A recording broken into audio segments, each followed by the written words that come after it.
All right, John, should we get this podcast going? Let's do this. All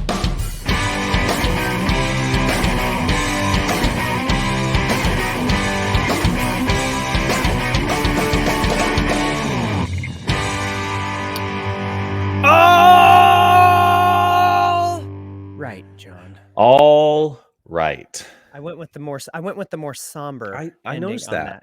It was pleasant. It seemed fitting. It Yeah. is we're recording this on 9/11. It's That's the right. 20th anniversary of 9/11. That's right. Not a kind of day you say happy anniversary to. Exactly. We recognize the anniversaries versus celebrate the anniversary, I would say. Yes. Yeah, Right? yeah. There's going to be somebody out there who misspeaks and says, like, as we celebrate this anniversary, and then there's going to be like that's right. the social media as we celebrate the anniversary of yeah. By the way, how dare you? I am wearing my Captain America shirt. Oh, that's fitting. Fitting. As I was grabbing, figuring out what to wear today, when I was spending my normal 5 seconds picking out an outfit, I went with the Captain America shirt. The craziest thing to me here is the recognition that it's the 20th anniversary. 20th. Yeah. So it's like half our lives. Yeah. Literally 20 years ago. I saw a thing on social media and it was like 20th, and I knew it was coming up, but something just hit me today because I was like, holy crap. Like, we're both almost 40, like 39 old. And Holden. That was half our lives ago. Like, holy crap. Yeah. That was, and I think back to like where I was and all that stuff. And I know we're going to talk about kind of where we were when that happened. I just think about like who I was as a person. Oh gosh. Yeah. Tell me about it. Thinking we had the world all figured out too. Like I was so arrogant. It's like, you know what, if people would just listen to me, everything would be all right. Oh, sure. Now I'm like, that guy was a moron. It's still a moron. Just a little more highly evolved moron. It's the arrogance of youth, man. And unfortunately it does take time and experience to realize like, crap, I don't have it all figured out. Yeah. But there's somebody who's like 50 or 60 listening right now and like, freaking when people turn 40, they think they know everything. That's right. And that'll be us. That'll be us in 20 more years. Like, remember when we were turning 40? I remember back when we were doing the Mad podcast, and I had some older family members, like aunts, uncles, type, and they were like, "What's the podcast called?" And it was like, "Oh, it's the Mad podcast." They're like, "Oh, what does that mean?" And I said, "Oh, it's an acronym. It's middle-aged podcast." And they started like chuckling, and we're like, well, "You think you're middle-aged?" And it was like, "Well, I mean, we're in our 30s. Median." The good part of our life. That's right. I was like life expectancy in the US, I mean, I don't have the exact numbers, but I got to think it's somewhere floating around 70. And they were like, well, we're in our like mid 60s and we don't even feel, we feel like we have a lot. It's like, hey, and I hope you do. I don't know what to tell you, but like statistics unlikely. That's right. Statistically unlikely, and still means we are technically in the middle of our age. So like, I'm sorry that upsets you. I know medicine keeps people alive into their like late 80s, early 90s. But let's be honest though, like that's not the best years of your life. They might be the most meaningful and significant. And like, I got, I don't know, but like, let's be honest though, right now I'm still young enough to go out and like throw weight around at the gym or go hike or go like explore and do things. Not going to be doing that when I'm 80. So this is the middle age of the best years of our life. And 100%.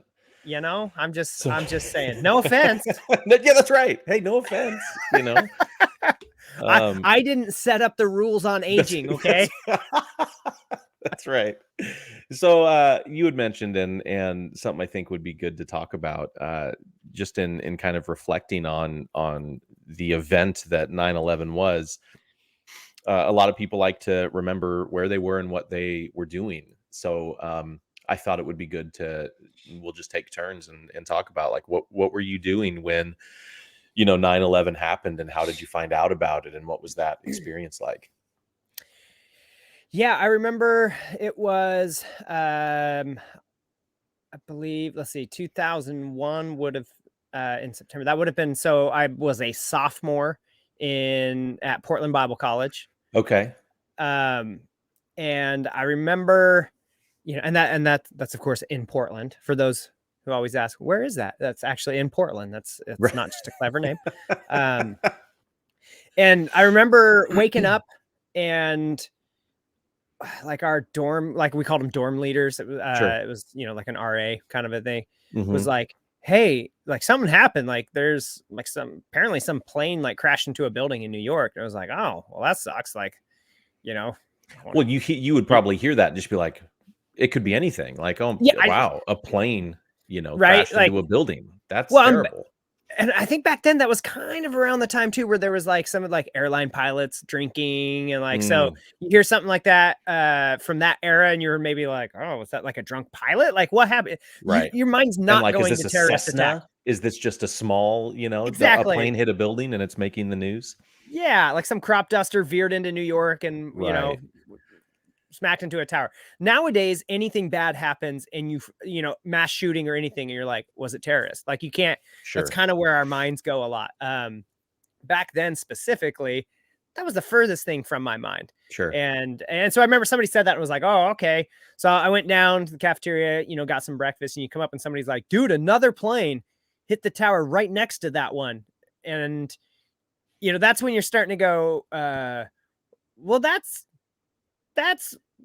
that sounds less like random. Yeah. And Yeah. and so I remember at that school, like so it was a private college and they're kind of Okay. strict on their rules then. They're still pretty fundamentalist then. Fundamentalists are no fun at all, so it's a bad name. So we didn't have TVs in our room or anything like Okay. that. And Sure. this was kind of like before wireless, and I Yeah. didn't have access to internet in my room. Right. I had to go to the library for that. So we all run down to like kind of the commons area, and people have the TV on, and we're all just packed in there, just trying to watch this little like 19-inch TV up in the corner. Yeah. Yeah. And no, that was, what? It was before the second plane hit. That's right. We were all down there watching after the first one, and then they showed, and then that's when the second one hit while they were Gotcha. broadcasting. That's what it was. Yep. And that's when we're like, whoa, this was not random. What is Yeah. going on? Yeah. And so I remember like we all went into our classes to start. And about like 20 minutes in, that's when like reports of like, hey, we're thinking this is terrorist and blah, blah, blah. Those things were starting to kind of like trickle out. And so our teachers all just said, hey, you know what? Classes are canceled today. Let's all head down to the chapel and let's maybe pray for our nation and pray for what's going on and the lives lost and all of that. And so that was, I just remember being so confused by everything. And then Right. my one of my childhood best friends was in the Navy. And I remember like he called me where I can't, it's all kind of a blur. I kind of compressed the timeline. Sure. At some point that day or in the next day, I remember talking to him. In my mind, it all happened like at the same time. Yeah. But there might be a couple of days there. I remember talking to him and he was like, yo, dude, they're talking like I'm going to war. And Right. like, he's like, I didn't sign up for this to go to war. I just wanted free college. Like, and now I might be going to war. And, and for him, he was in a safer thing. He was on a boat that like their role, and it was like chasing down other boats and, Sure. they stopped some illegal runs and different things, but he wasn't like he wasn't going to be on the front lines or anything. Yeah. But still, it was just scary. Right.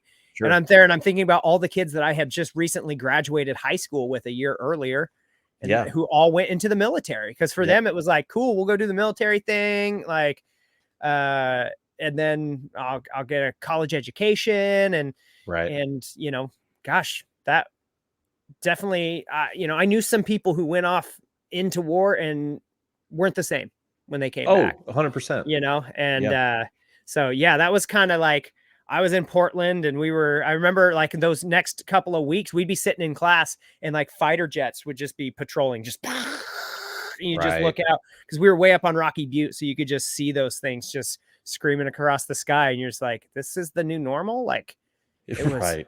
it was just nuts. Yeah. So where were you? Were you all, I forget, were you already enlisted in the Marines? I was, uh, interestingly enough, I was about a week away from graduation.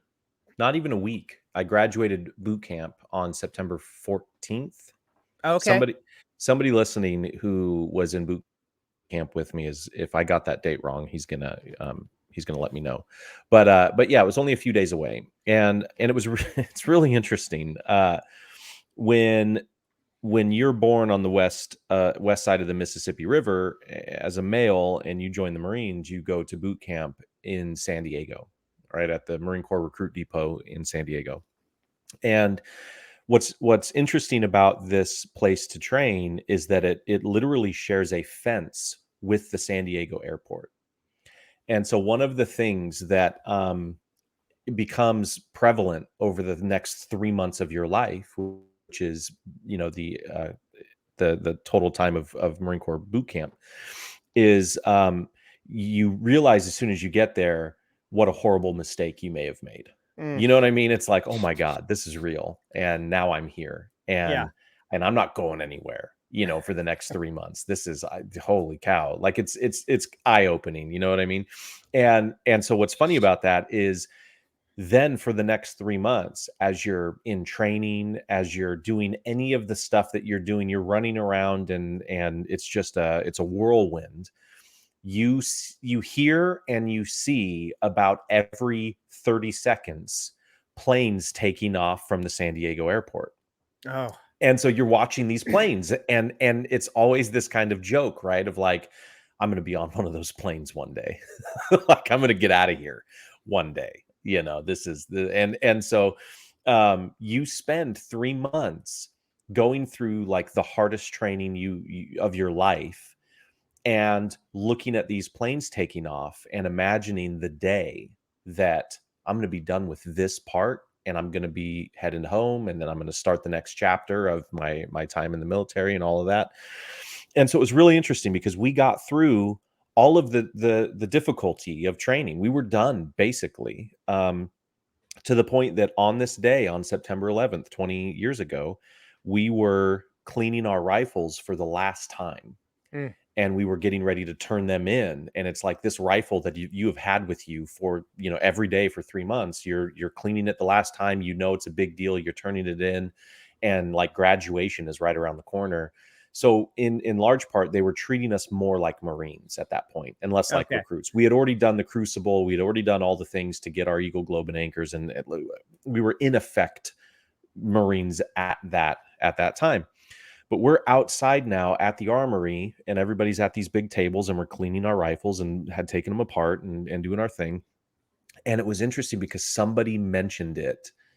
Like, I haven't heard a plane take off in a while. Have you guys? Have you guys heard a plane take off? And so Mm. we all started listening, and it was like, it was so weird. It felt like you had a fan on for 3 months, right? The Oh, white sure. Like it noise. becomes white noise. And then all of a sudden somebody cut it off, and the Yeah. silence was loud.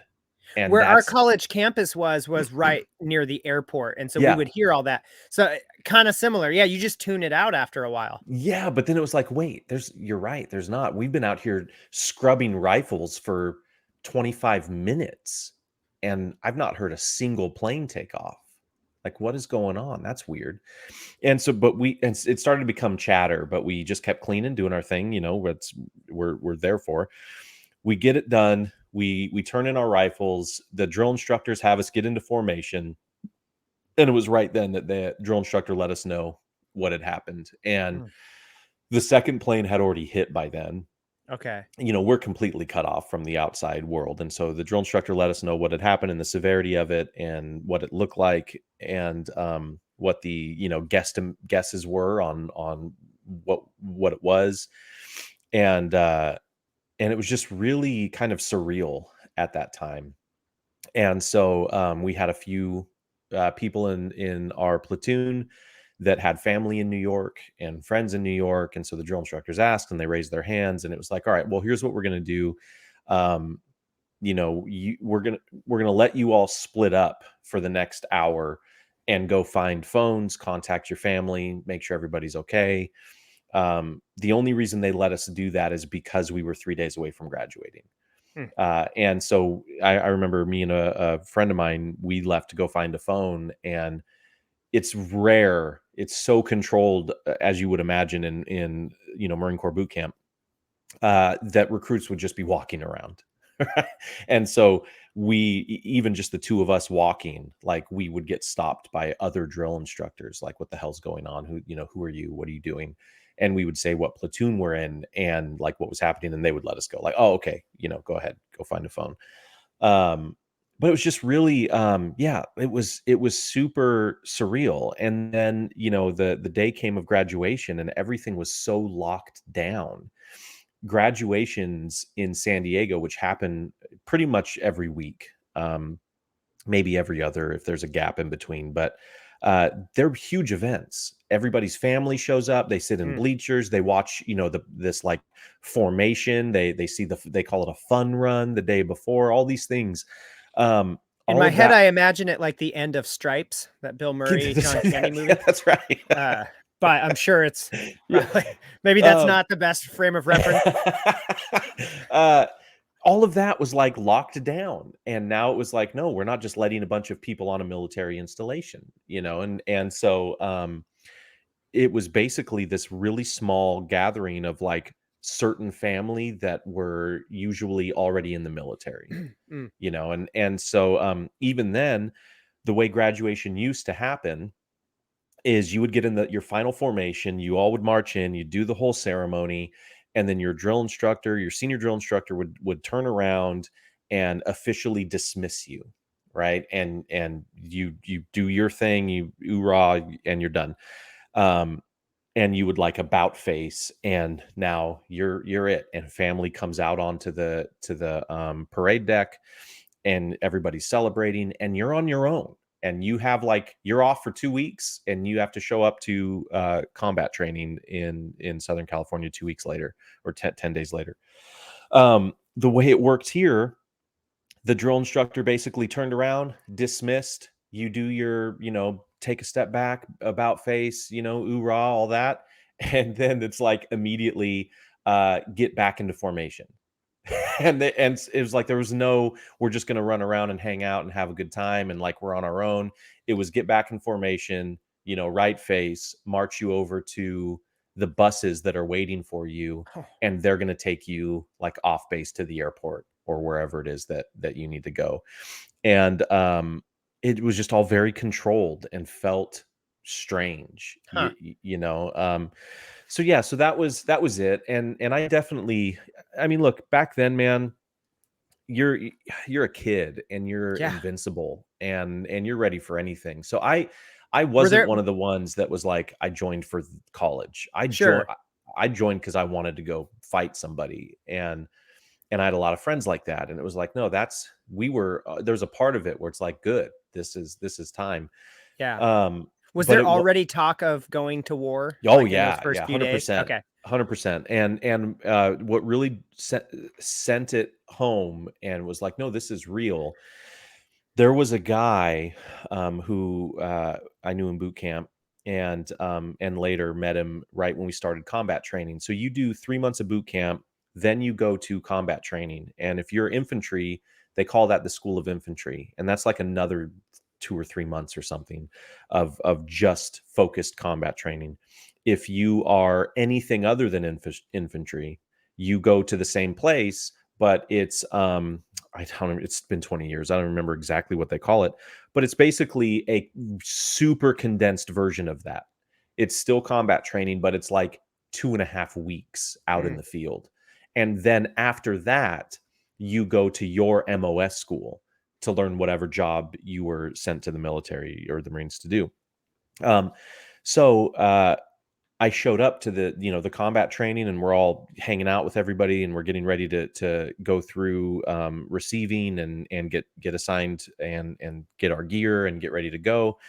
and we had just gotten all of our gear, and those days are really like hurry up and wait. Everybody shows up in line, you get all your stuff, and now you go sit and you wait until everybody gets their stuff, and then we're going to figure out next steps.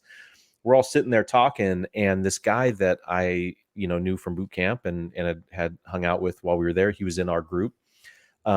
Super small guy.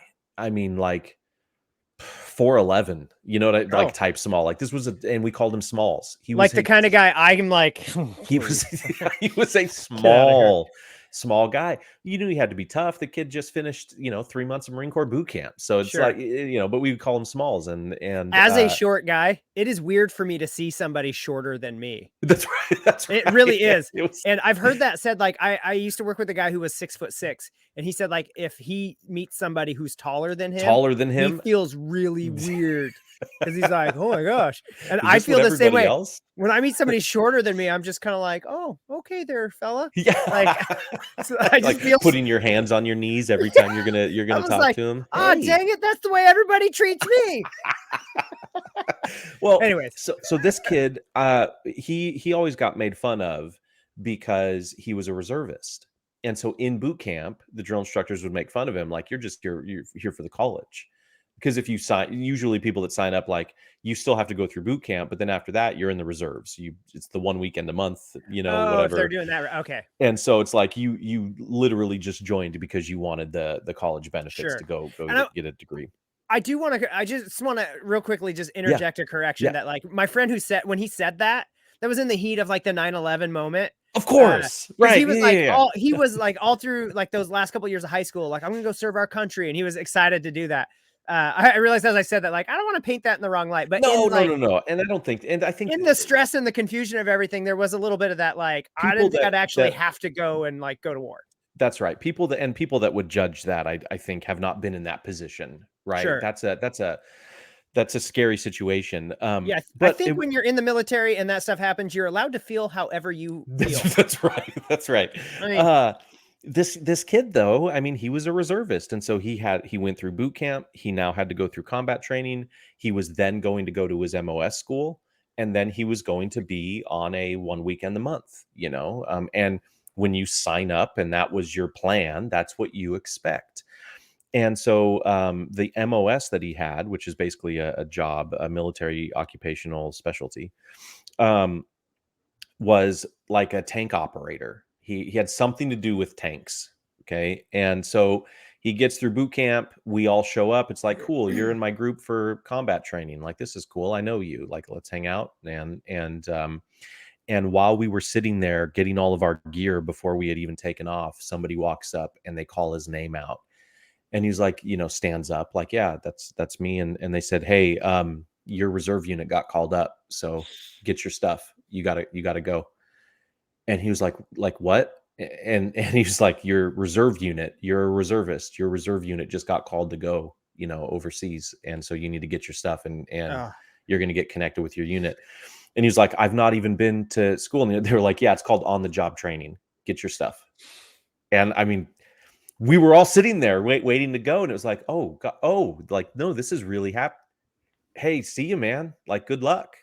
I hope it all works out. And I mean, I never saw him again, but it's just crazy. That was an eye opener of like, oh no, this is real. Like, this is happening. And so that was pretty crazy. It's weird to think about that mindset 20 years ago. Because like when they said we're going to war, we're gonna go fight terrorism. Sure.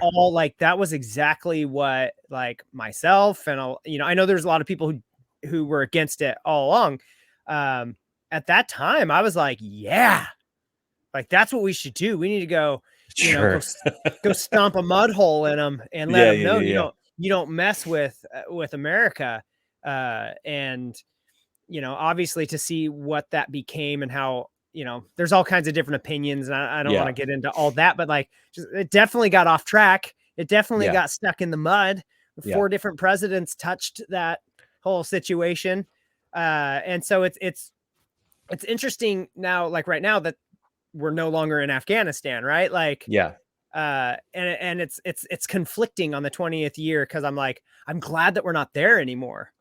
Well, I also like, do I wish it had, that the exit had gone smoother, that the whole sure. mission would have been more successful, that that the Taliban hadn't just like immediately just like, oh, so we just pick up these keys, cool, thanks, like checking into an Airbnb. Yeah, of course I do. I'm also like, I can be upset at that, but also like thankful that we're not still there on the 20th. But I don't know, it's so conflicting. It's To tie this to what I think is a good message.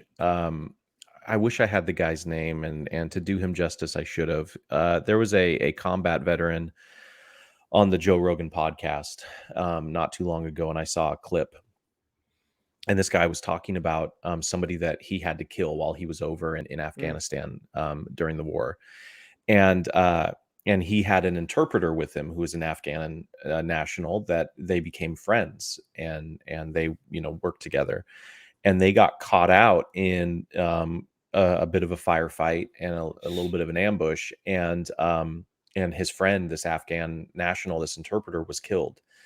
And so he saw his friend get shot and ran in and saw the guy and shot him at close range, and then ran over to check on his friend. And unfortunately, his friend was gone. And so he's there checking on him, and his friend's dead. And the guy that he shot, who he thought he had killed, wasn't dead. And so he's checking on his friend, and this other guy, terrorist, basically, jumps on his back and starts choking him. And so now they're fighting, Jeez. close range, and he's trying to get out of a choke. And luckily the guy was shot, even though he wasn't dead. So I think he was wounded, but he was a big guy, real big athletic guy. That's like right out of a movie. Yeah, and he was like, and he's trying to choke me out, and so I'm fighting with everything I can. He said, and I get out of the choke, and I get around on top of him, and I'm like, there's dust everywhere, and I have all my gear on, and he doesn't have gear on, and it's like it's making it very cumbersome for me. And it's like, so I'm trying to like hold him down with a forearm while I'm reaching around in the dirt for anything that can save my life. He said, and I found this rock. And so I pick this big rock up, and I hit him in the face with it. And he said, and I got maybe 2 or 3 really good hits in his face. And it was this surreal moment where it like clicked. We looked at each other, and we both knew he was going to die. And he had it, like you could see it in his face. It was this kind of crazy like acceptance, like I'm gonna die now. And he said, and in that moment, it hit me like, this is somebody's son. This could be somebody's brother. It could be somebody's husband, right? A father who's not going to see their kids again, and who maybe doesn't want to be here, right? We're all just here because we are, and we're doing what we think we're supposed to be doing for our country, or what have you. And he was like, and look, and I'm not saying like if I were put in that position again, I'm going to do the same thing 1,000 times out of 1,000. Sure, right. That act is not going to. I don't regret the decisions that I made in the moment. He said, but recognizing that if in that moment where I'm faced with, a terrorist, and I'm killing him, and I find a moment of commonality, right? That we have something in common between us. It made me realize that in today's day and age, in American citizens, right, with all of the things that we have going on that are trying to divide us, if we cannot find commonality right today, it's because we are actively choosing not to. There's no reason why we can't find some sort of commonality in the midst of all of these divisions and political divides and all of that. And dude, I just thought that was really big. That was a huge insight and takeaway from a horrible situation that you can't go back and make the situation better. But is there a message from that we could learn, or a lesson that we could take away that helps us be better moving forward? And I thought that was a good one. Yeah, it's definitely, at the time it was like, yeah, we need to go and we need to fight that. Yeah. Now being 20 years older, being twice as old as I was then, and having a teenage son who, Right. who could go into the military and be in the next, like, or some of his friends, I'm sure some of these Yep. kids that I taught for the last 3 years are going to go into the military.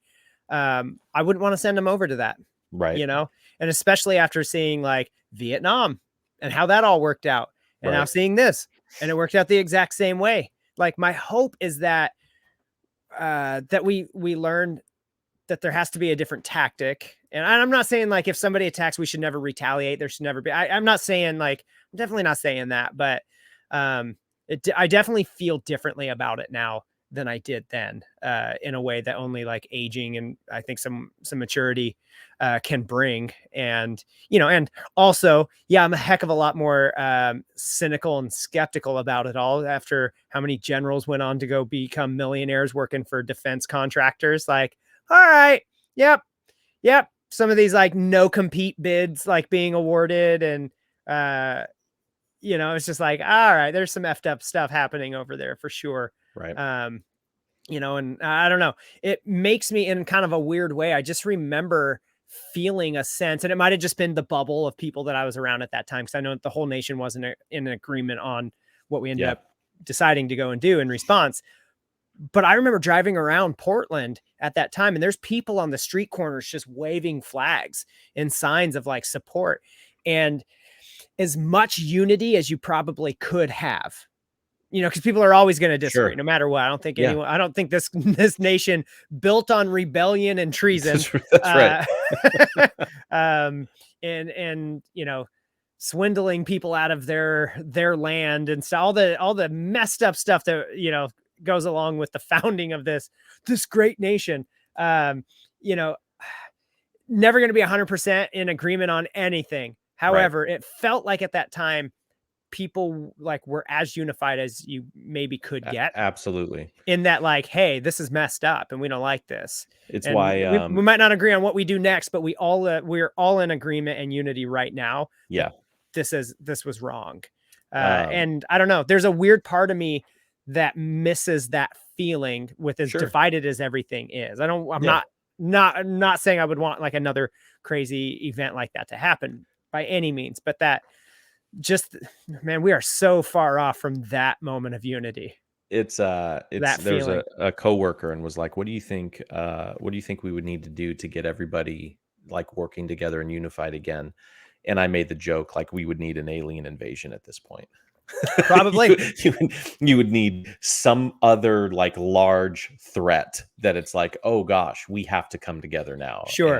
And even then there's going to be some faction of people that are like, hey, right, man, they're gonna be wearing the alien masks and yeah, like they're people too. They have feelings. That's right. I almost don't even want to say like that. There will be an Alien Lives Matter movement, right? Like, that's right. I always don't want to use that term. So like, I don't want to, like, I'm not saying that. It's like, too late, Nick. It's out there. It's out there forever on the internet. I said it. There will be alien sympathizers. Let's just say. Oh man. All right. Well, yeah. Speaking of assholes, what do we have? What do we have going on today? And so, yeah, we do have to set up our next segment here. Yeah, we've got a handful of these that we went out and found. One of which was apparently redacted after we talked about covering it. Yes.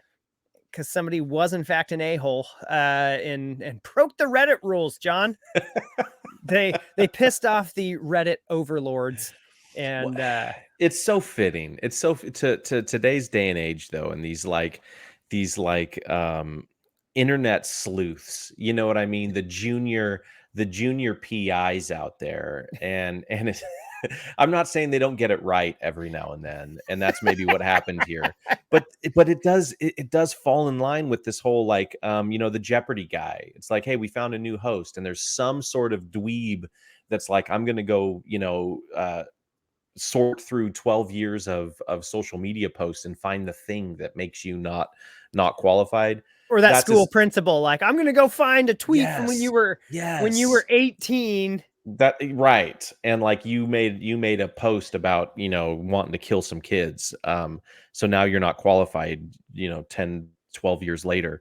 It felt like that, right? So what happened was one of the posts that we had looked at or pre-screened we went to check it out today, and it had been removed because people that were commenting and researching the post found they went through the original poster's post history, and it was like, Which is hey, like, what are you doing? You got too yeah, much time on your hands. it's like you posted this story on the Am I the Asshole thread, and it was about like your wife of 2 years getting upset that you were killing her dream as a stay-at-home mom now that you guys are about to have children.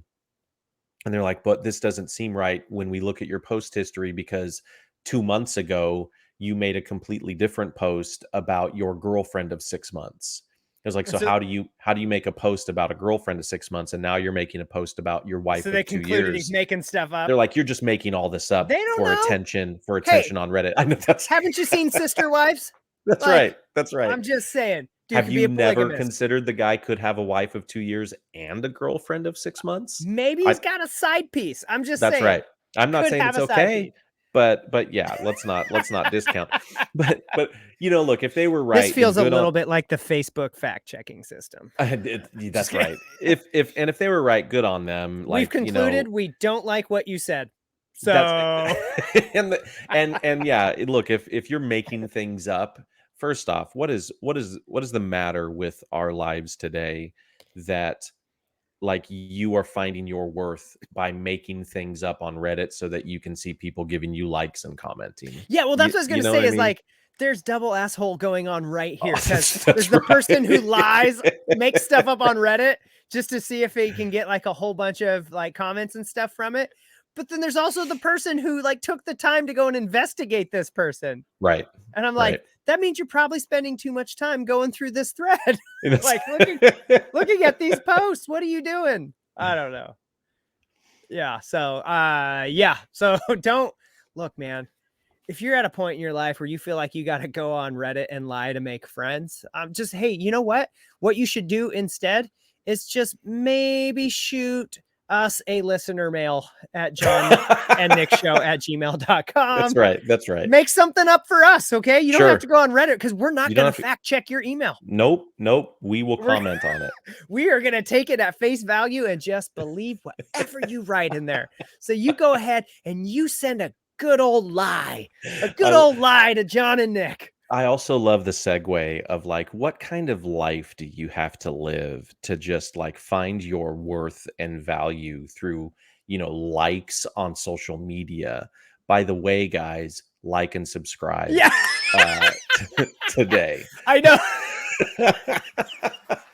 Oh my goodness. While we're on the subject. Oh goodness. Okay. So Jon, I'll go ahead and I'm gonna read this one here.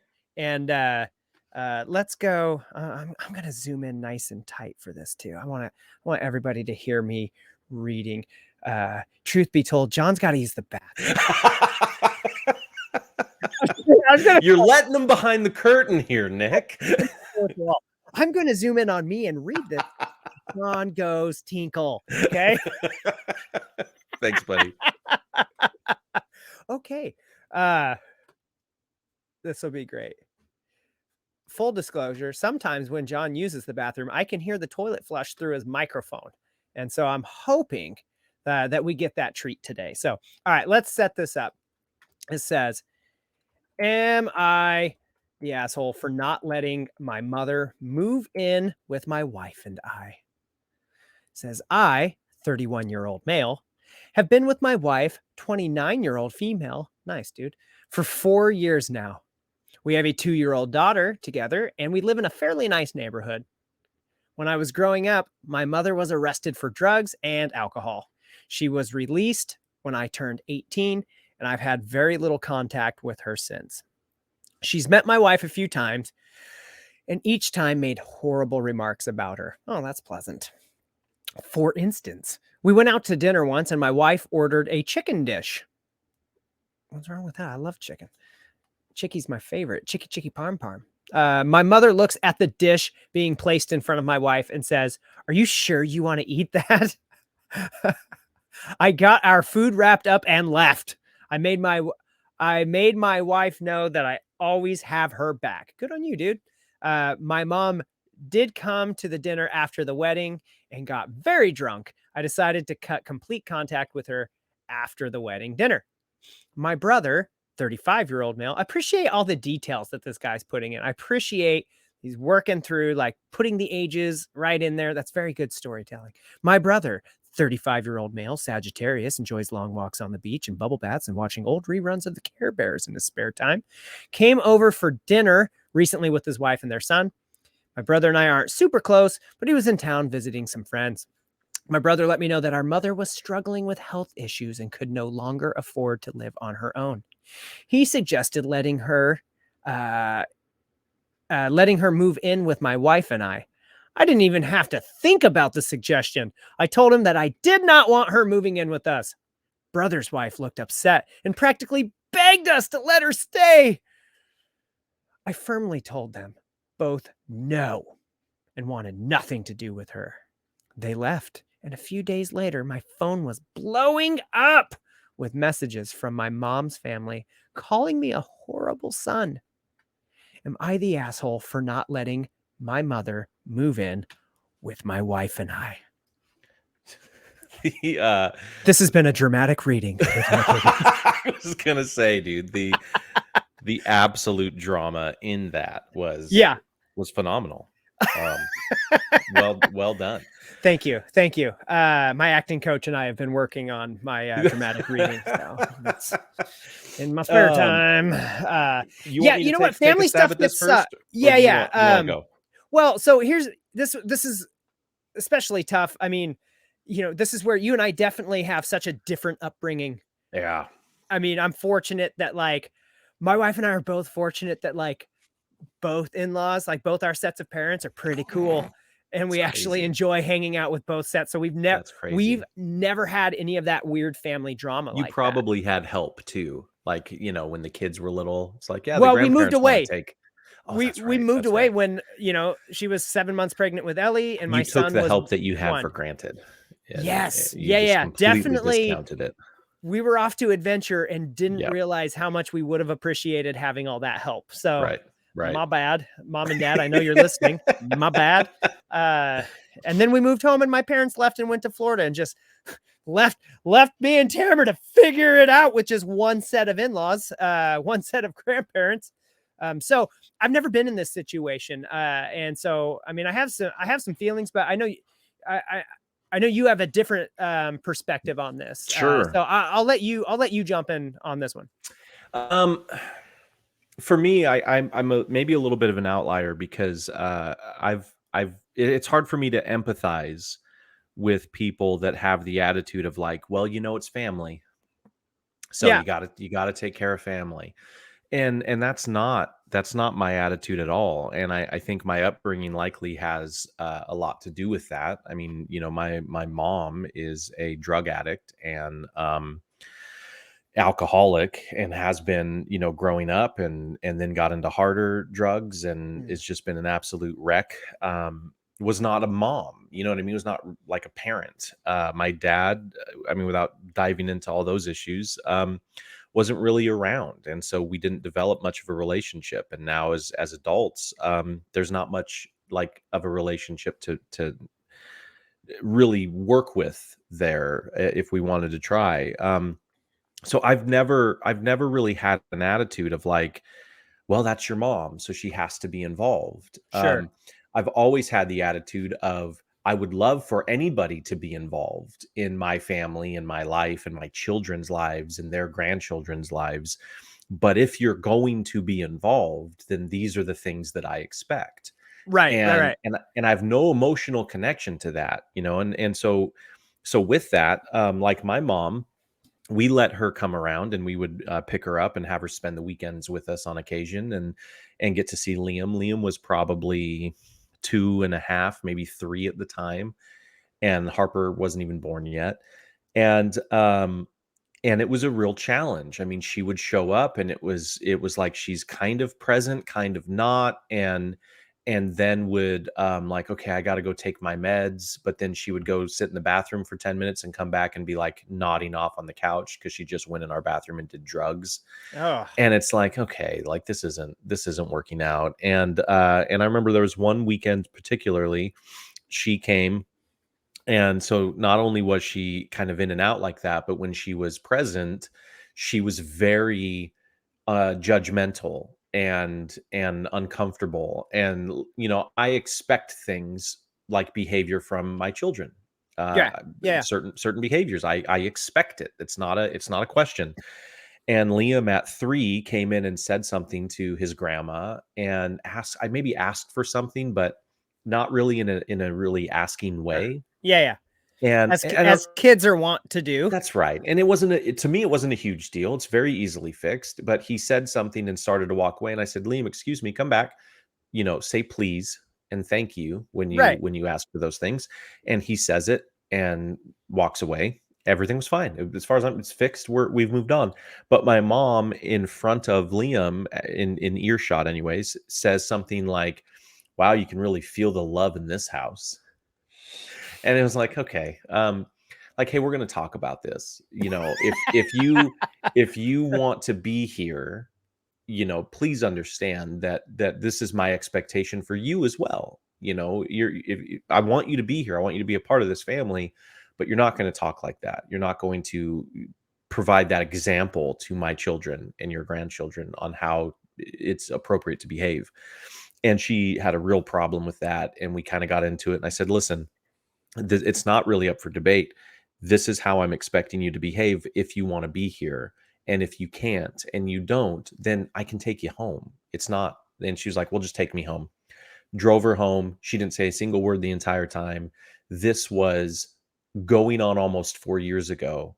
Never heard a word from her since. She's never met her granddaughter. You know what I mean? And I don't feel an emotional pull towards that. Like, I don't feel like has to be my problem. My responsibility is my wife and my children and the environment that I create and foster and protect for them. It's not to try and navigate and figure out how to fix the emotional instability of my parents. Yeah. Does that make sense? Oh, 100%. And I agree with that wholeheartedly. Obviously I haven't had to deal with that. But Which is awesome. Yeah. Very fortunate. Like, people shouldn't have to. Well, and we were telling our kids, like, when you talk about inequalities and some of those things, it's easy for people to just make it about race. But it was like, hey, one of the greatest advantages in life that you have is the fact that mom and I are still married and both of your sets of grandparents are still married. Yeah. Like, that's so rare, right? So my kids are growing up with an advantage, getting to see healthy marriages for more than one generation. Yep. And so, like, yeah, I'm thankful that, like, I'm fortunate, right? That I've got good people and good families in my life. That's not entirely unintentional. I married a girl who came from a good family. Family stuff matters when you're meeting people and you're kind of like, especially when you're young and you're single and you're trying to figure out, like, who do I like? Like, I would look at some of that stuff and be like, sure, that person is kind of a train wreck. I'm not attracted to that.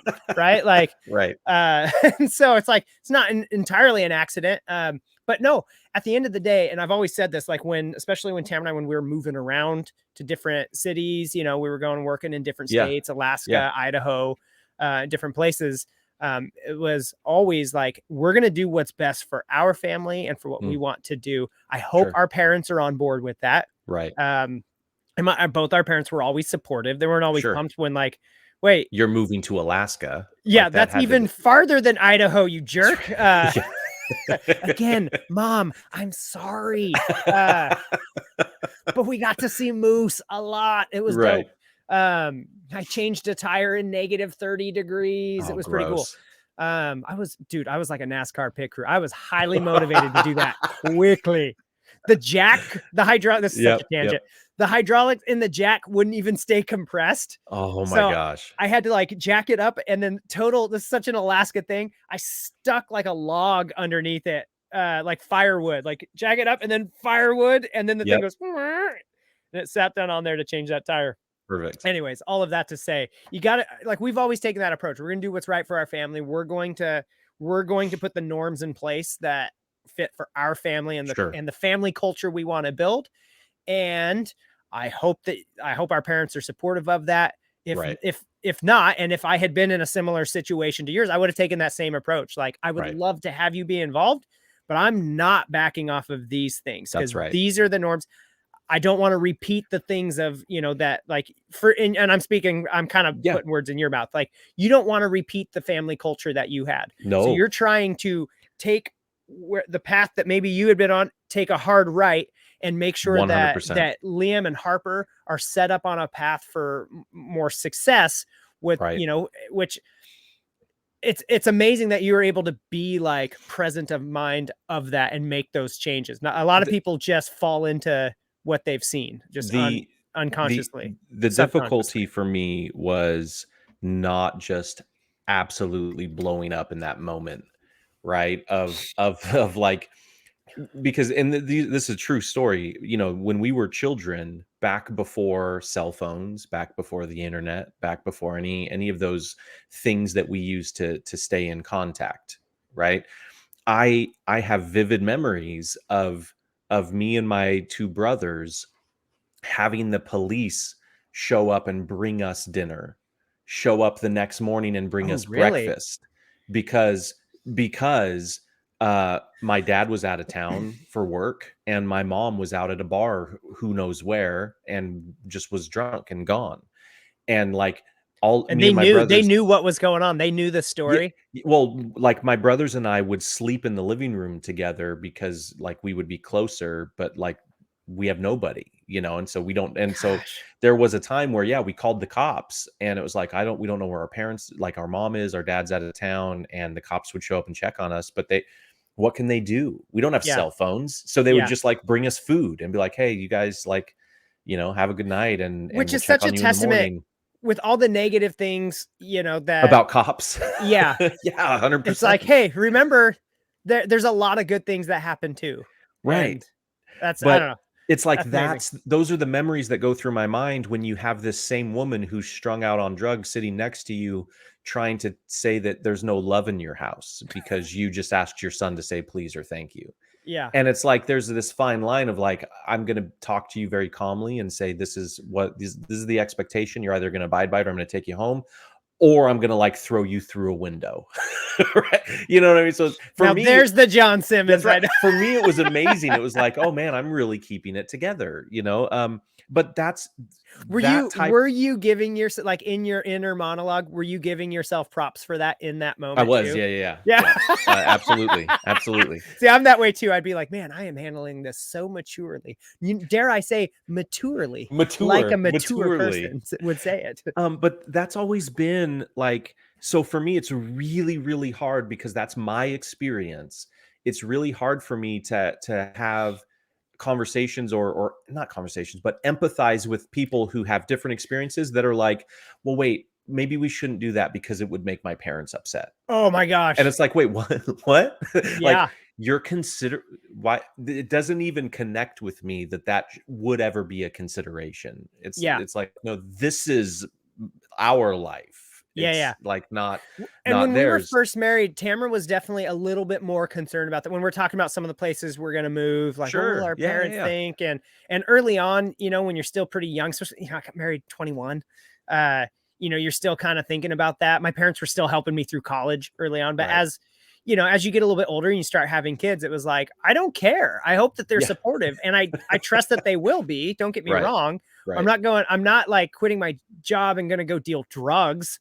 I'm not, I'm not like 33 Tim Tebow, like, I'm going to go play in the NFL, Dad. Like, okay, it's not that, but at the end of the day, it was like, no, this is what we're going to do. And they can be excited for us. They could be upset at us, and I'll understand that. But at the end of the day, I expect them to like be encouraging. Sure. At least want it to work out. Yeah. Supportive, right? Supportive of like, okay, I don't love this, but hey, and they were always super supportive. So I didn't have anything to worry about. But like, for me, it was just like, no, we're going to cast the direction that our family is going to go. We're going to build our family culture and values, and everybody else can either like it or peace out. Like, I'm okay with that.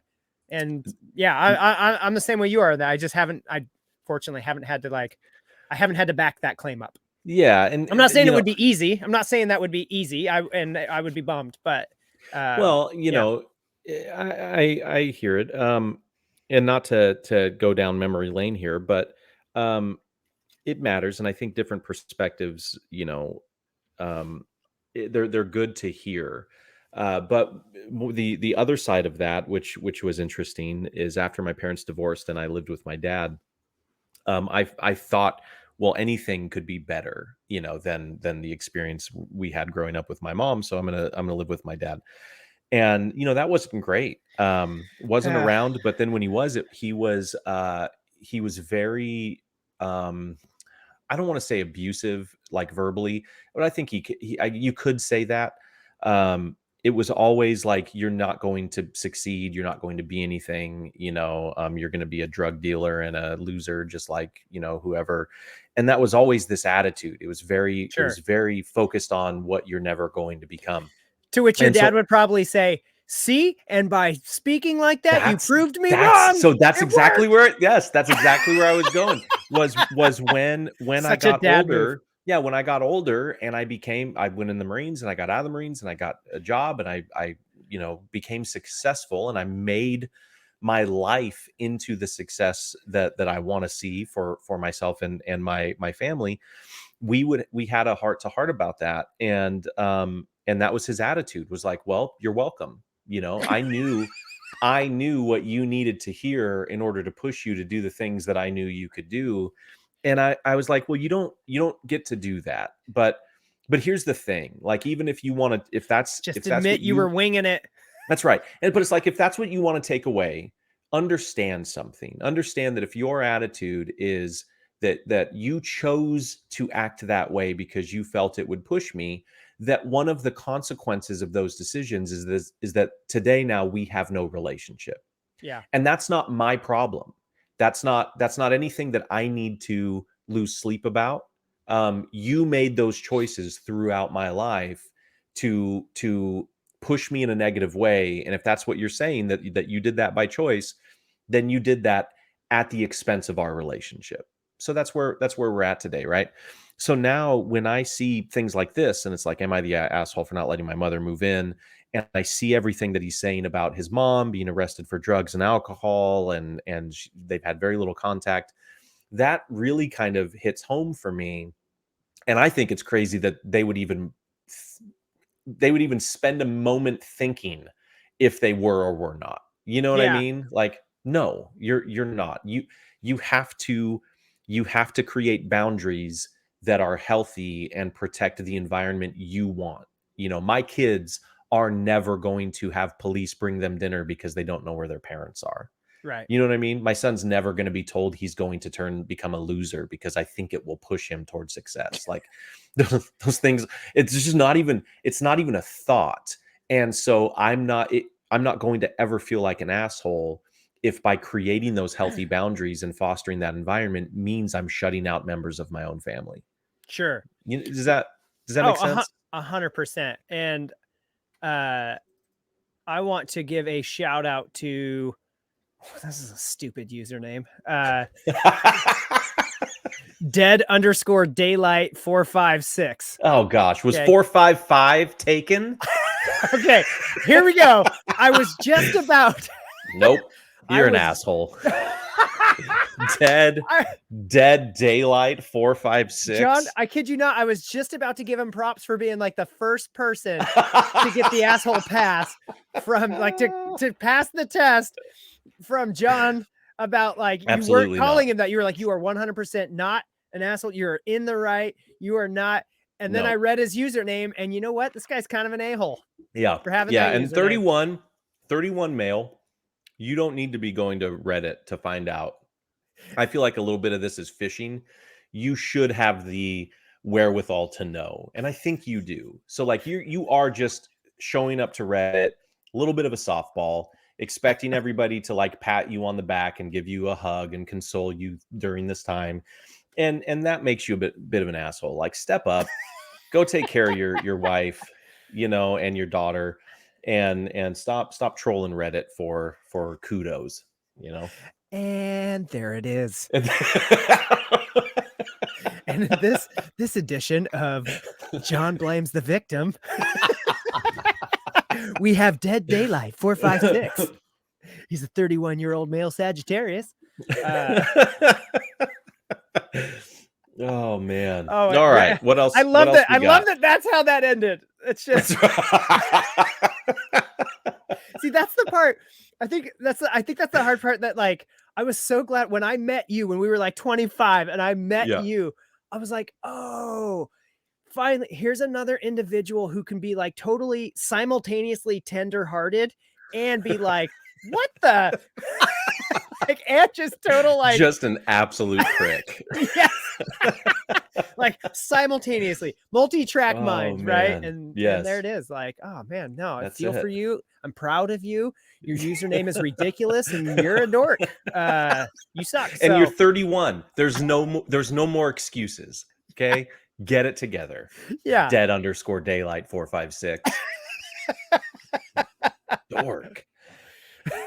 Oh my gosh. All right.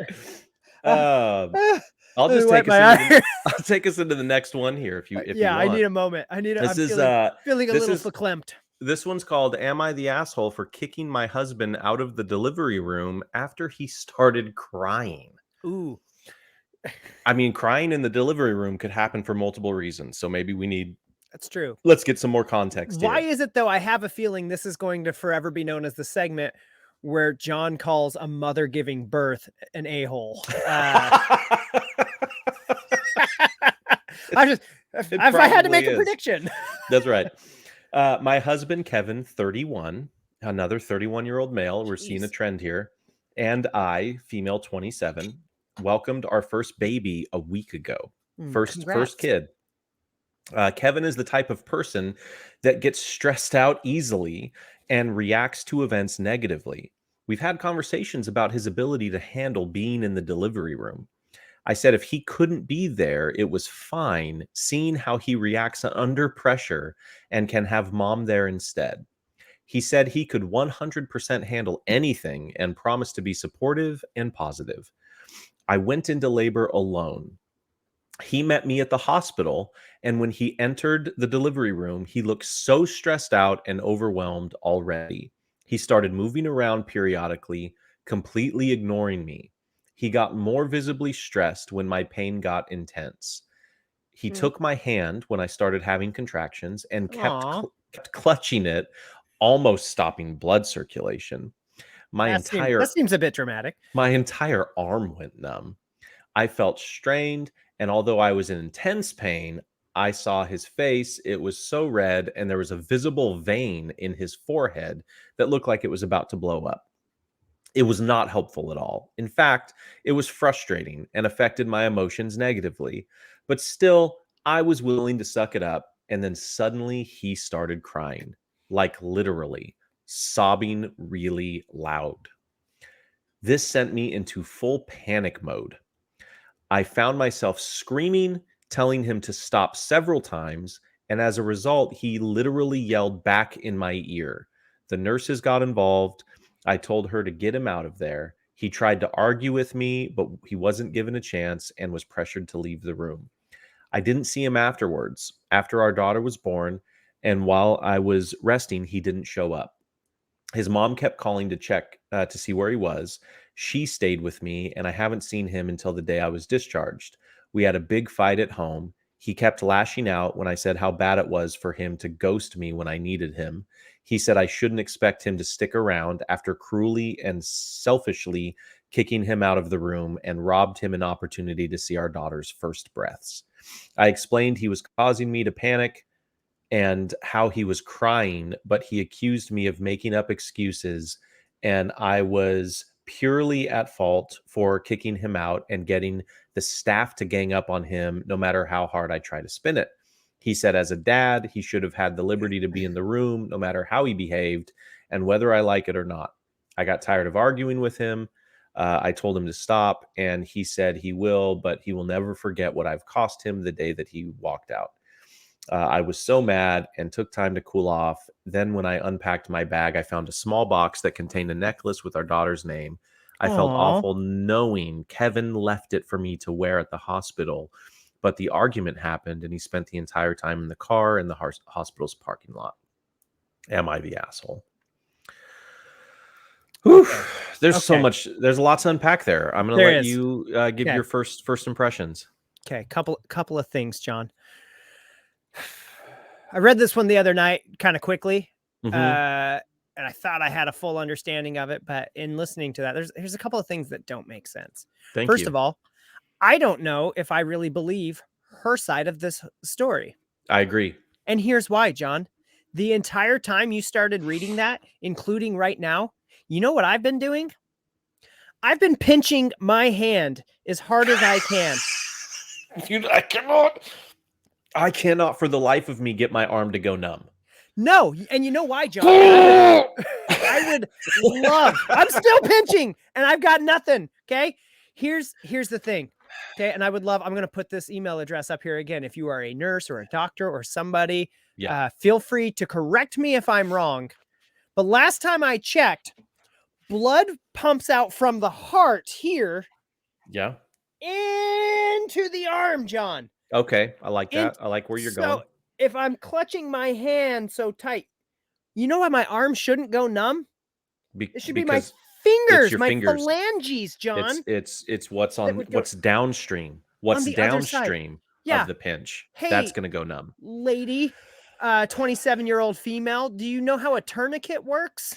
Okay. No, it makes the stuff on the other side. Like you said, the downstream. So your arm didn't go numb. Okay. So that right there, the first time I read this, I was 100% like behind her on this. Here's what I'm going to ask. Okay. You ever had somebody you just don't like? You ever know somebody that you just don't like? Oh yeah. You know what I mean? Yeah. And when they show up, they could have coffee and donuts in their hands and be like, "Hey, good morning, Nick." And you're like, "Shut up. Shut up." You're like, there's cream in the coffee, huh? Yeah, right. It's like, you're an idiot. Go away. You couldn't even get one old fashioned with maple. Right. Like, and they're like, "Oh man, it's a lovely Monday today." And you're like, "Go screw yourself, you idiot. Go away." Mondays suck, and your optimism is not fooling anyone. And it could be anything. It doesn't matter because you don't like them. Okay. Yeah. So everything that they do is going to annoy you. And what I read in this entire story is that she doesn't like her husband. She doesn't respect her husband. He's a weak man. Yeah. And it goes back to this whole concept of we should be strong as men. And I'm sorry for all you weak men out there that are going to get offended by this. But here's another with China. Are we getting back to the China girly man band? Oh, yes, right. This whole concept. I don't normally support socialism and communism. But that's the problem, right? So she already doesn't respect him. She doesn't like him. She thinks he's weak. She thinks he doesn't handle things well. And so as soon as he walks in that room, I don't think he was ever given the benefit of the doubt. Yeah. She was like, he's already the gun is already pacing. Yeah, the bullet is already in the chamber, ready. Like the gun's ready to go off. Because she's saying things that under normal circumstances mean nothing, right? Yeah. He showed up and he was already a wreck. He started periodically walking around the room. What? Like, okay, put that in a healthy context. I'm gonna walk. Sure. I'm gonna take a little. I'm gonna do a lap in this because man, I'm about to have a kid. This is a big deal. Okay, Ashley's freaking out. I'm gonna do a quick circle. Here's where I will say, like, I'm not 100%. Like, I'm not like, I don't, but I believe that we are getting a very like one-sided painting of this story. That's always with these. Okay, 100%, right? Yep. Now, don't get me wrong. There's also a whole bunch of stuff too. Like he ghosted her for 4 days. If he is a bit of like, I just get so worked up and like, I could see somebody, if you're trying to focus and like, I remember, I mean, I've been in the birthing room twice. Yep. You know, my goal was I was trying not to make it anything about me and how I was doing. Sure. So like, if the nurse would be like, "How are you doing?" I'm like, "I'm fine. Help her." Like, yeah. She's trying to put like 15 to 20 centimeter of baby through a 10 centimeter hole. Like, that's right. Help her. Like, I'm good. I didn't want anything about me. I was there to help, but like 100%. her mom was in there too. And it was like, hey, let me know if mom is more comforting than tag. Yeah. I'm out. I'm back up. Right. You need to squeeze my hand. Is there anything I can do? But some people make it all about them. Like, hey, let me know what I can do. Can I get you this? Can I get you that? Yeah, And what yeah. they're trying to do is like be overly helpful. And it was like, okay, And I'm they here. turn it because when the person who's actually going through labor is like, no, I'm fine, and they're like, you know what, I was just trying to help, and it's like, okay, Yes. now And stop, now that's what this kind of feels like a little bit too, is that this yeah, guy was just, you know, and if I were giving birth, John, I would not want somebody panicky, like, oh my gosh. And if it hmm really was hmm like the crying, hmm sobbing, not just like, oh my gosh, babe, we're doing this. This is, I can't believe you're doing great. And yeah, you get the waterworks, like that's totally different. I didn't know how I was going to respond when our kids were born. I right. thought I would have more like of an emotional response. I was just like, okay, well, here we are. And then I was like, oh no, am I going to be a bad father? Because I didn't like tear up. Come on, cry, cry, darn it, cry. Come on, Higgins, pull yourself together, cry like a man.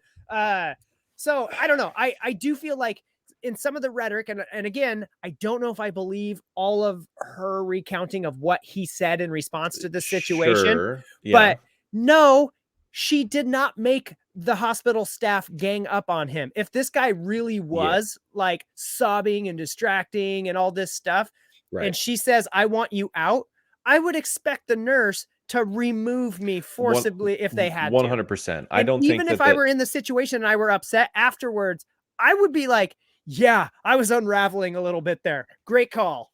Like, you know? yeah, yeah. I don't think that the hospital staff are going to kick a dad out for crying, or for being stressed out. I think what likely happened is that both of your levels of immaturity led to an actual dispute Yeah. during labor, and it's like, look, we don't have time for this. We're not here for you guys to argue with each other now and yell at each other. Get out of the room, separate. We need to focus on delivering a healthy baby. That being said, even if I take everything at face value, I'm essentially having two conversations here, right? It's like I'm going to get with this guy and I'm going to say, um, grow the hell up. You're 31 years old. You know what Yeah. I mean? Stop crumbling at the first sign of pressure. Yeah. Your family obviously needs you, right? To step up and to, I mean, I know a lot of people are offended by this term, but be a man. Right, You right, know what I right. mean? And I think it's highlighted here. Like, handle difficult things Yeah, because yeah. that's what we're here And to it's not do. to say that somebody who gets a little overwhelmed during that birthing process, like this, clearly, this guy, it's not the only time that that character trait shows up in him, right? That's what I'm saying. If we're taking it Yeah, at yeah. face value, Yeah. because she's talking about this as a trend, he just does not handle difficult things well. And it's like, dude, you now have a child, you have a wife, a new mom who needs you.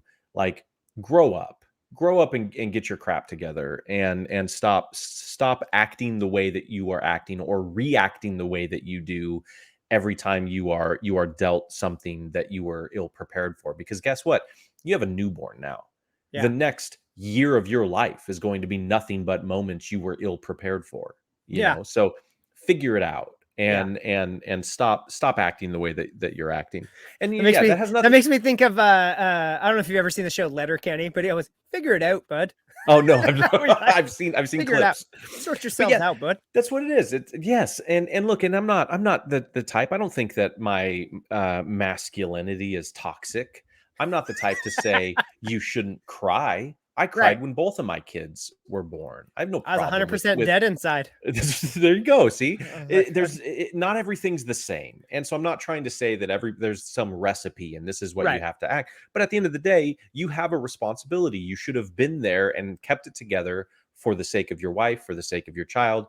And if you can't handle that, you're in for a really, really rough time. And Yeah. unfortunately, so is your family, right? Yeah. Because they're now connected to you. That kid only has one dad. Not Um, to mention, like when you're birthing a child, that's definitely a time a woman needs to like try to keep focused and a positive mindset. right, Right? Like that's a right. time where it's just like, okay, focus on the task at hand because that stuff freaking hurts. Like Tamara did both without any meds. She's from Castle Rock. We just got her a stick to bite on. No, Judah's was so quick, there wouldn't have been time. And Sure. then Ellie's, I think after she had done that with Judah, she was like, no, I don't need to. I'm just going to tough it out.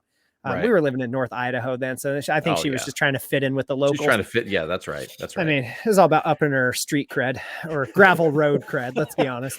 But yeah, that's one of those times, like, so that distracting piece and everything. What I can't get behind is for somebody to throw such a big temper tantrum that you ghost your newborn child for 4 days.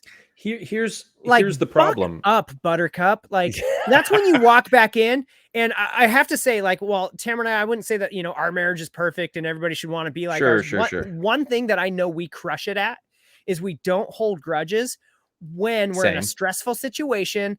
Yep. And our emotions get the best of us, and maybe we'll get mad at each other, and maybe there's a little bit of time. It's usually not very long. We are quick to come back to each other and go, okay, that was a stressful moment. Like, we good? And like, I don't take it personally. Like, there's a lot of emotions, and okay, now, sorry. Like, I didn't react the best, and we just forgive and move on from there, because that's not how I feel about you. That's not, obviously.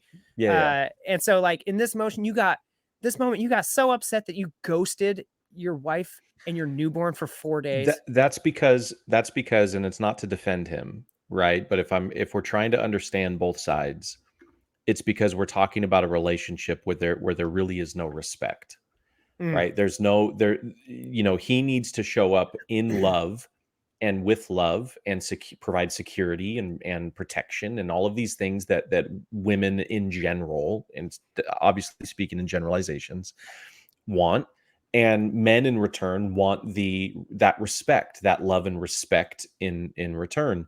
This doesn't exist in this environment. He's obviously not giving her that feeling of security and comfort and protection.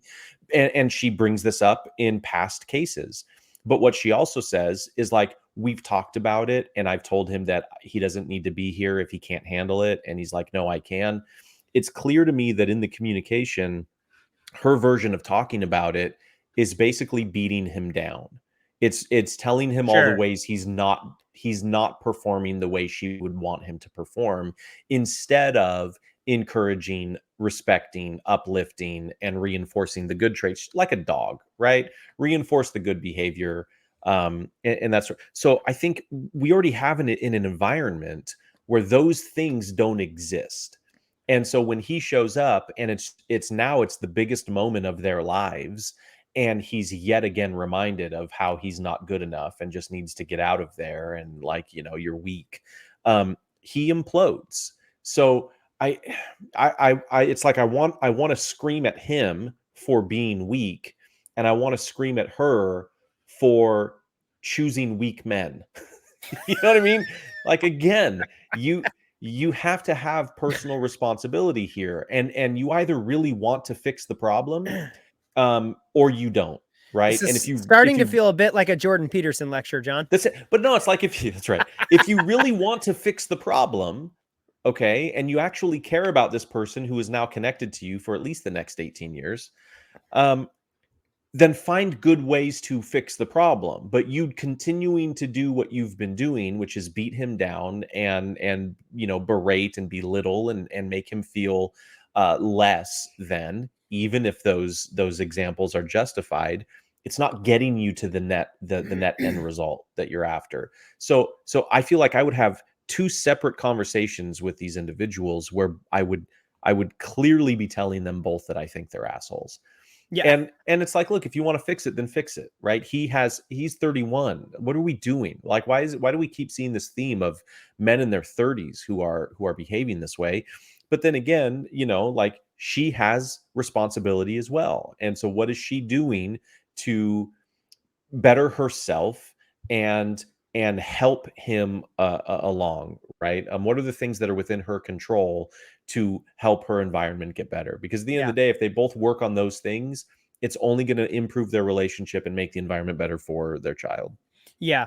I mean, main conclusion here is that these people are not going to be married in 10 years. Unfortunately. I mean, right. I would say highly unlikely, but it'll be the other person's fault, right? Because nobody wants to just own I could be part of the problem, and what And can I do to yes, make myself better here? too often, and you see this in a lot of relationships, too often people are trying to make themselves look better than the other person. That's right. I'll That's put right. you down, but really what I'm trying to do is I'm putting you down so that I can posture myself as smarter, as better, Yes. as this. Yes. And it's like, man, that's just not a recipe for a healthy marriage. So if they are still married in 10 years and if they have more kids, those kids are going to grow up in a household where they feel like they're walking on eggshells Yeah. because dad can't handle any pressure That's and right. mom's constantly telling dad that he, sucks at handling pressure And she in sounds a like the way type of that's not person like constructive. that's right. She sounds like the type of person that's not only just going to tell him that, she's going to tell their kids that. Yes, She's going to exactly. Yeah. belittle the dad to the children, Yeah, right? and all of her friends and her mom and her Yes. Yes. sister and everyone, and yeah, that's I don't see this ending well. Unless So unless hopefully they maybe they can get some marriage counseling. Maybe they they can. listen to this podcast, they get it turned around, Yeah. right?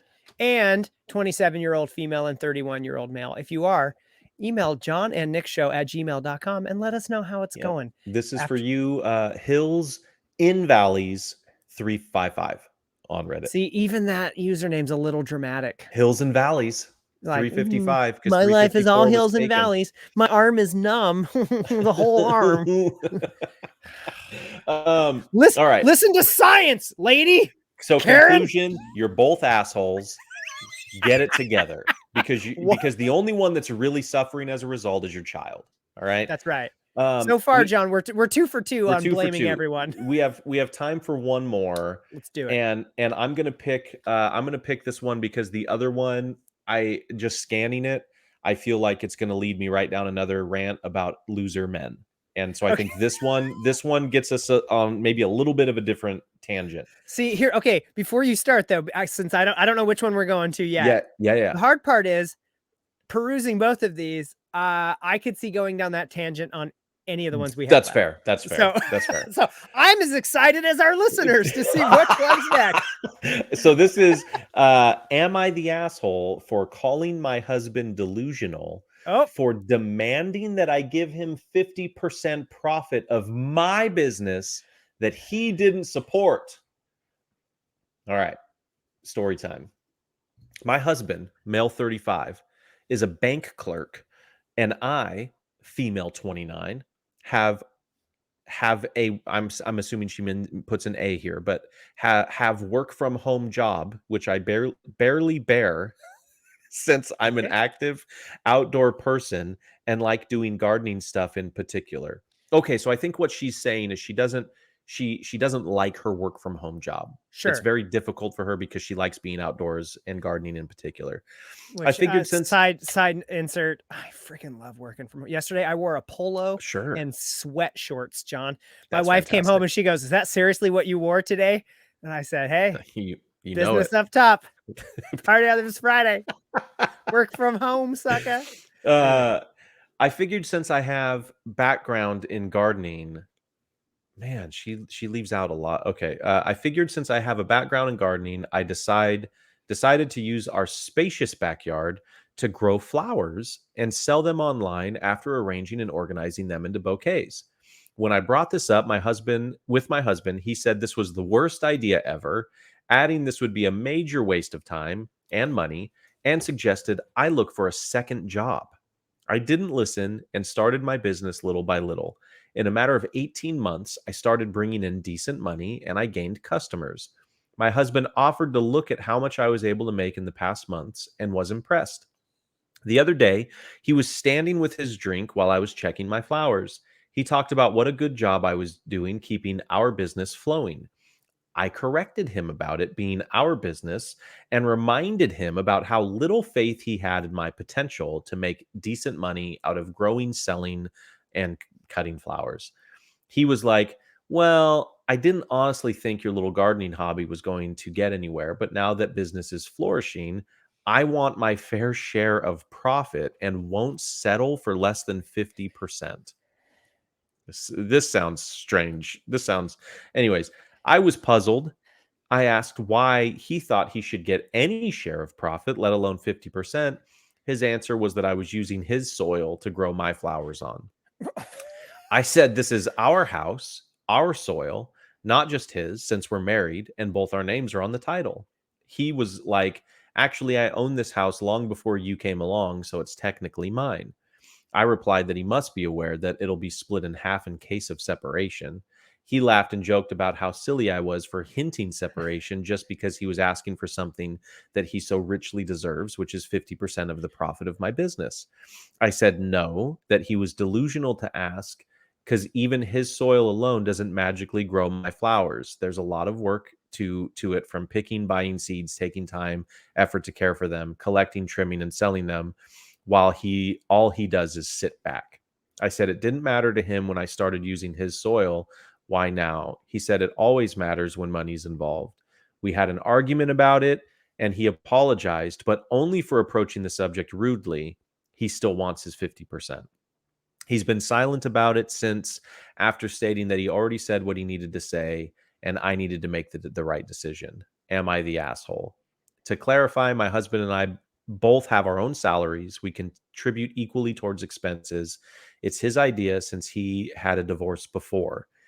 He still has things that he owns alone, which isn't bad since money has never been an issue. It's not like he needs money for an emergency or something. He just wants 50% of the profit going forward. Okay. All right. Here's the thing. I just want to set their whole house on fire. Yeah. I hate them both. Both of their halves of it, John. That's right. That's both right. halves of their home. So here's where my issue is with this. There's a couple of things. Like, one, your wife was wanting to grow flowers in the dirt outside your house. It's not like she was saying, hey, I want to start a floral shop and we're going to sign this expensive 3-year lease. And like, sure. You can't be supportive of your wife, even if you're kind of like, I don't think this is going to work. You can't be supportive of your wife's attempt to grow freaking flowers out in your yard. Sure. Like, worst case scenario, you know what happens, John?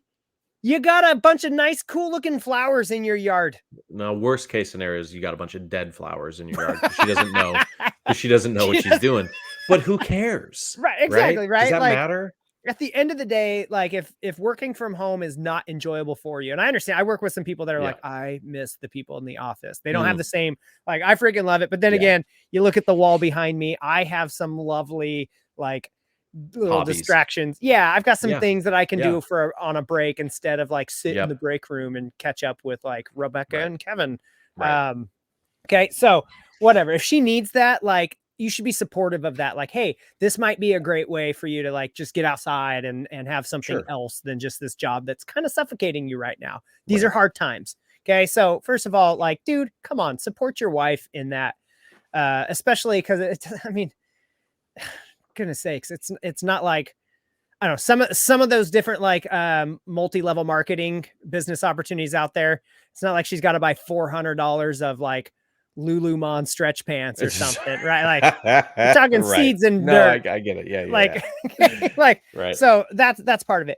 But the other thing for me is just all these issues aside, and I've seen this with other people, and I'm partial because like Tamara and I mean, we got Dave Ramsey certified to be finance coaches. And one of the biggest things in that is that like, you can't run your like, okay, you can, and there's always the anomaly, but often people who keep their money separate and run it as my money, my things, your things, my car, your car, tend to have more conflict in their marriage because they're not unified. It's not a team-based approach. The stuff in my house, it's not half mine or half Tamara's. It's 100% mine and it's 100% hers. Right? That's right. Which, like, statistically, that doesn't make sense. No, but emotionally and mentally, like, that's the way we approach it. And I'll toot our own horns a little bit here. Over like the last 18 months, we paid off $50,000 in consumer debt. That was student loans and a car. Huge. And saved up a fully funded 6 months of our emergency fund. That's awesome. While still going on family vacations and while still we went to Vegas and had fun. I saw Joe Rogan and Dave Chappelle. It smelled funny in that arena. I don't know what that was about. All these things, right? Like, we've gone and done a lot of cool stuff. And I say that it's not because we make a ton of money. Obviously, I've changed jobs since in the last 3 months, but the majority Sure. of that, John, was done on 2 teacher salaries. The Yep. reason we were able to do that is because we put together a plan together, and we set a common goal for our money, and we worked together on that. And Sure. so, like, we're unified in that stuff. And so, I know some people, there's always going to be somebody out there who's done it separately and everything works out great. I understand that. I'm saying Yep. the majority, okay, of times that is done, you end up with this tension, and you're going to fight over that stuff because it's what, this is mine, that's yours kind of a Yep. mindset. Yep. And so, like, in that regard, like, if you were to assign a winner on who's the most assholish in this situation, I would say he is. Um, That's I would interesting to me. I would say, a little bit, but I think that they both are. I get it if she's got, the only reason I would say, and it's probably like a 52 to 48%. Okay. If Sure. I'm Sure. siding with somebody, is It, because I give her a little bit of props, and I'm stubborn enough to maybe like do this too. Is like, oh, I'm sorry, you didn't believe in me.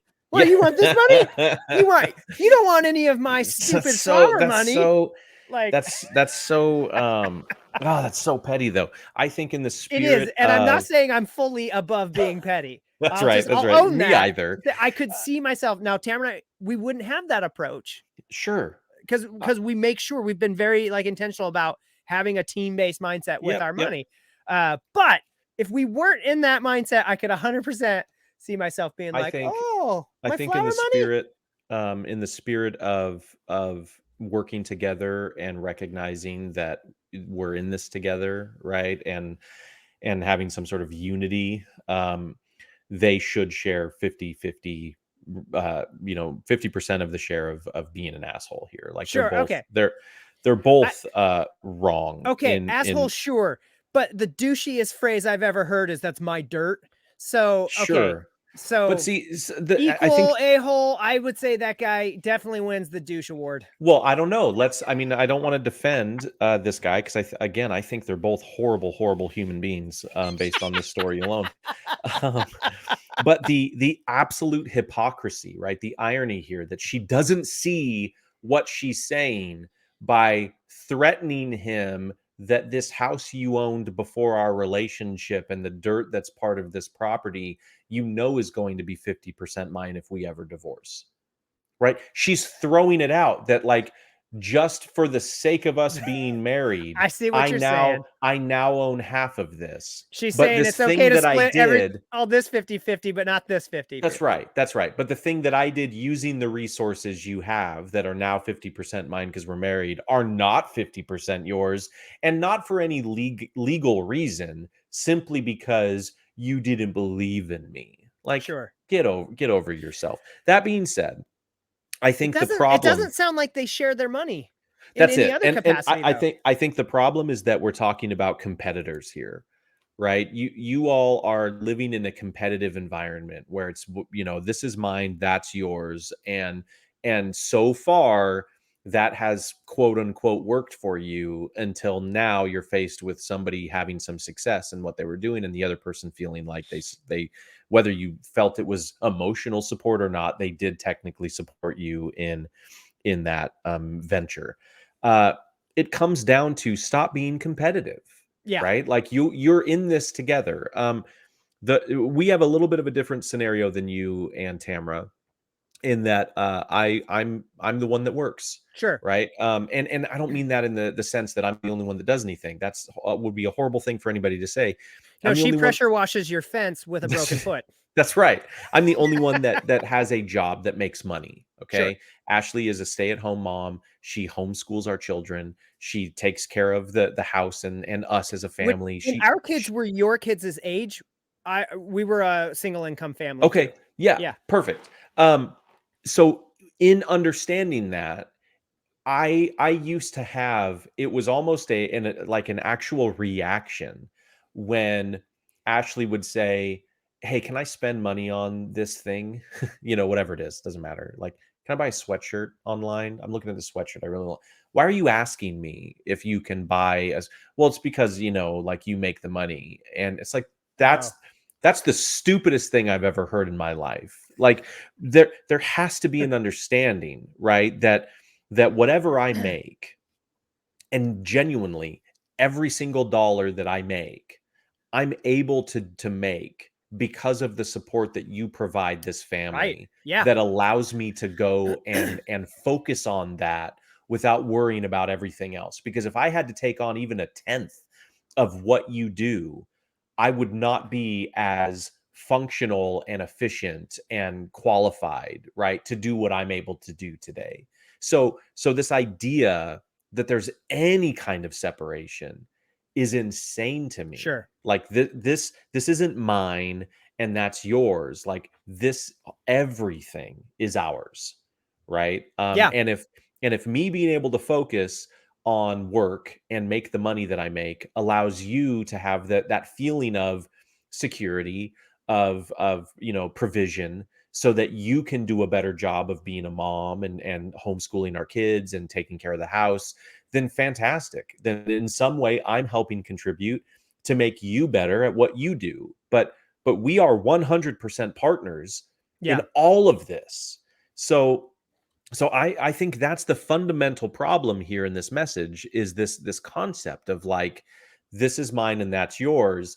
And it's getting to be very petty, and it shows that it's a competitiveness nature there. There's not a mutual respect, because it's starting to get down to, well, you didn't tell me that you know, would do a good job of this. Like, you didn't support me enough in what you said, so now I have a chip on my shoulder and I don't want you getting anything from it. That's silly. Like, you're talking to a competitor there, you're Yeah. not talking to a partner. And sure, I mean, the guy as well, to be like, well, I mean, that's my dirt.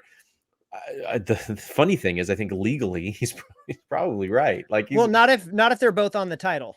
Like she says that they're both on the title of the house. So if that, I yeah, mean, but if I that, can't imagine. I can't, if these guys get divorced and you started your business using our house, our resources, the freedom that you had working from home, quote unquote, oh, in a sure. job that you couldn't stand, was because I'm bringing in money, like Yeah. with my job. Like, I just don't think there's a lot of ground there she could stand on to say, no, this is not his business, because when I brought it up, he said he didn't think it would work. Sure. Sure. Sure. That's not like, Well, that's not enough, that reminds me of so Jay Cutler married that chick from that reality show The Hills or whatever, Oh, Kristen okay. Cavallari. I'm not sure who she is, but I know Jay Okay. Cutler. And so when they're going through a divorce, I can't remember all the details, but she had started a business.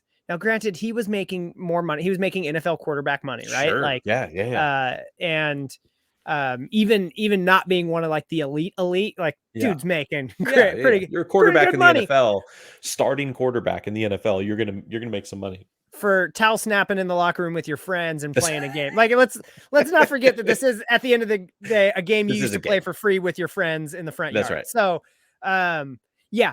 So this was super petty, but because like she was trying to like come after him for things, and like so he ended up suing her for like some of the profit from her business that she started while they were married. Because the Okay. whole argument is like, yeah, well, you made all this money during our marriage, so I'm Sure. entitled to a whole bunch of your quarterbacking money. And he's Right. like, fine, you started this business during our marriage, and I'd like my piece. Super Right. petty. It was kind of funny. Yeah. And like, I mean, not funny, it's tragic, but No, still no, no, laugh I at. get it. I'll laugh at their tragedy. Sure. Whatever. You came up on a reality show. This Come on, get out of here. Uh, don't expect me to take you seriously. Yeah. But like, I don't know. It just kind of made me think of that. Like, yeah, you know, you're Sure. right. If this all went to court, they probably would split assets. Yeah. Right down Yeah, the you're middle. not right. There's an emotional reaction you're having, but that doesn't mean he's, and yes, he's being a jerk and is being petty and a little ridiculous. But legally speaking, there's a good chance if you guys split up, you're splitting that business, the Yeah. profits from it. I guess I would want to see. Or you're dissolving it. You're dissolving the business. But You're like, what gonna are you doing? Are you splitting all of your other paycheck? Because she's working from home. She's working from half of right. your home. She's Right. using half That's of right. your internet. Who That's pays for the right. internet? That's What right. like, Is that you know, your they're bathroom and my bathroom, and don't come yeah, into my bathroom? Like, oh no, exactly. the plumbing broke in your bathroom. You need to Yeah. go pay for that. Like, what? What are Y- we talking about? You're all out of lunch meat, but I'm making a sandwich. So, you know, like, That's the environment that I feel like y- she's describing, and yeah, wants people to reassure her, and people are, because the internet will never fail to disappoint. But people are telling her like, no, you're not the asshole. He is. No, you are. You both yeah, are. You're both assholes, and it's not. yeah. And it doesn't just have to do with the flower business. No, Okay, it's right. it's your entire thought process of how a successful relationship should work on a fundamental, like, foundational level. You're wrong, and you're Yeah. doing this wrong, and it's only going to end badly. I love that. I love that you what you said about Ashley uh doing things that you could not do, right? Like Yeah, and yeah, raising the kids, doing all those things. Um and it's funny because it makes me think about like parent teacher conference night is pretty easy for us, always has been, because our kids are well behaved. We've sure. taught them how to be respectful because of things like, hey, no, come back here and say thank you or please, That's right. That's right. like Yeah, you do those things when they're young, and then guess what? They're respectful to other right. humans when they're older. Go That's right. figure. And so a lot of times when we go to those, it's teachers saying like, oh my gosh, we love your kid. Yeah. They're so well behaved and and kind and blah blah blah. And I always say, and I'm not deflecting, I mean this 100%. I always say, oh, that's all Tamra. Like, I can't take any credit for that. And they're always, no, it takes two. And all right, maybe I'm underselling it a little bit, but that is at the very most, I would say that's 90% Tamara, 10% me. Now, if that teacher wants to say, oh my gosh, your kid is so funny, I'm taking You're credit for you're that. gonna win that. If they're like, oh my gosh, your kid always has the best comebacks. Yeah, that's me. I'll go Yeah. ahead and I'm gonna go ahead and have this one. But yeah, when you said that, I was just like, yeah, that's every single time when teachers are saying your kids are well behaved, I'm like, that ain't That's me. Tamara. If they say Um, something smart alecky or like they're, whatever, they put some kid in their place using words, that's I probably me. I genuinely think it's both. I think that yeah, I love what you're saying, and I think we should always look for opportunities to lift up our significant others. But it is both. You both have just as much involvement, and the way I would think about it is this: Ashley's going to be better at a lot of things, and in taking care of our children, and in helping them with homeschooling, and all of the stuff that she does, which is innumerable for our family. But she's able to do that and focus on that much in the same way I am my job because of what she does. Yeah. She's able to focus on those things because of what I do. Yeah. Yeah. And the example I would give is, if you quit your job tomorrow and didn't have a plan, is she going to be as good? Is she going to be as good as, like, helping raise your children? Is she going to Mm. be as good and focused in all of the things that she had done in Sure. those Sure. Sure. formative years? She's not, right? She's gonna be stressed out. Like, what the Yeah. heck are we going to be doing? Or if I quit my job and I go just take an hourly gig, baristaing for Starbucks because I just want to do something different. It's like, well, no, like, we have a mortgage. What do you mean? You just want to do something different? No, it's just for me. I just want to do that. Like, she's not going to be as effective in all of the things that she does today, because now the part that I was upholding is taken away. And so Yeah. I think it's just as important to recognize, on the other end, I'm able to be as effective as I am in the things that I'm doing solely because she's doing everything over there. And it's like that there. So it's crazy, this whole, like, I don't know, this concept of this is mine and that's yours. It just never really fit well for me, No. because No. yeah, and that's why, and so yeah, my wife knows, I like, John, it's all hers. I love the visual of you as a barista because it brings up a couple things. One, I could see you with like a customer and they order something, and I could see you like, is that really what you want? Yeah, you don't want Like, that. no. And then I also think like John as a barista, you would be managing that Starbucks in 30 days. Well, I've told Ashley before, and maybe that helps give her security. I don't know how much of it is arrogance, but I'm not afraid of change. I'm not I'm not either. af- I'm not afraid. Like Yeah. I could lose it all tomorrow.